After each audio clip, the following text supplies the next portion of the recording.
Last lesson here, folks, and we're going to do something that goes against everything that I've taught you throughout all these lessons. I'm going to talk to you about merging and flattening. All right, we've tried to be very non-destructive and very flexible, but I'm going to be very destructive in this video to kind of get a point across that sometimes enough is enough. You don't have to save everything as a layer. If you're comfortable at a certain point in your image, you can flatten it. It's not a bad thing. Lots of people do it. All right, so go ahead and open up the image for this lesson. We're going to do a quick retouch. All right, I'm just going to create a blank layer on top of here. Let's work on the eyes. I'll take a white paintbrush and really quick, I'm just going to paint over the whites of the eyes very, very subtly. I don't think anybody will detect this. Yeah, that's looking good. Nobody's going to spot this one from a mile away, are they? No, just kidding. We're going to come up here, change the blend mode from normal, go down to soft light, and drop the opacity down to 0, and then just build it back up. Okay, you can see here, I'll just build it back up until it looks pretty good, somewhere around 30-35%, and I'm pretty happy with that. So we have our whitening on a blank layer. Do we need this layer? Well, I don't.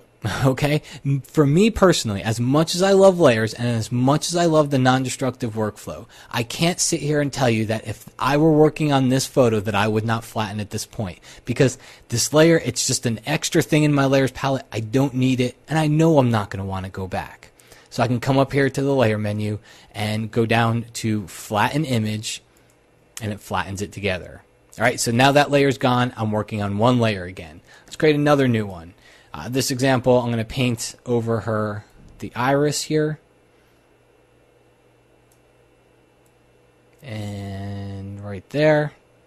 I'm going to go change this blend mode from normal to overlay. You can see how that brightens things up. Looks kind of spooky, but again, I'll take it down to 0, and then I'll bring it back up. Okay, brightens those eyes a little bit. And that looks pretty good. Now, at this point, do I need to save this? Well, again, same thing. If you're comfortable with it, and I think that's the main thing here, as you get more comfortable, you'll find that you'll flatten more. All right, so I can flatten, which flattens all layers. If I've got, I've just created a bunch of new layers. If I come up here to layer and I go down to flatten, it flattens everything. If you only have one layer like I have here, you can just go to layer, go down to merge down. It's got a keyboard shortcut, Command or Control E, and I can merge that down into the layer right below it. But that's the whole thing, is it comes to your comfort level. As you do this more, you'll be more comfortable, and you'll know that you'll need to go back less. If you're new to it, maybe you do want to save your layers, so you can always go back. If you're working with a client that you've worked with forever, and you know their tastes, well, do you really need to save the layer?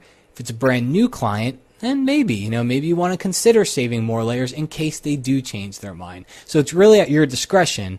I'm kind of just giving you my workflow, which is I would flatten it. Okay, I'm going to come over here, create another new layer.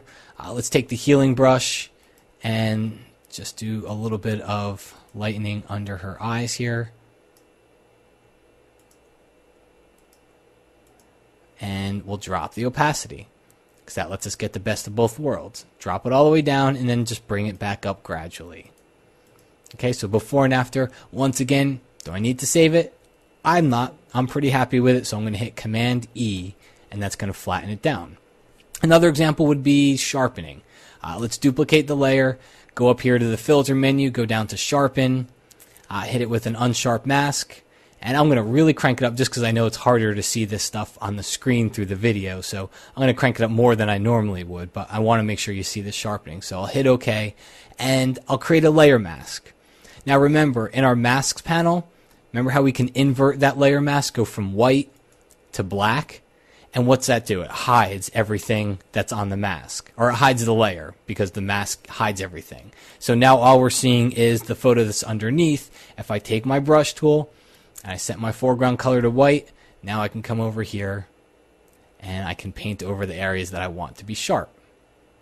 As long as I'm painting with white on the mask, you can see we're bringing the sharp parts of the photo back in. And we'll get over the eyes really quick. Now, if I were going to be done here, and if I were done with this image and I were saving it, I'd save it as a PSD file.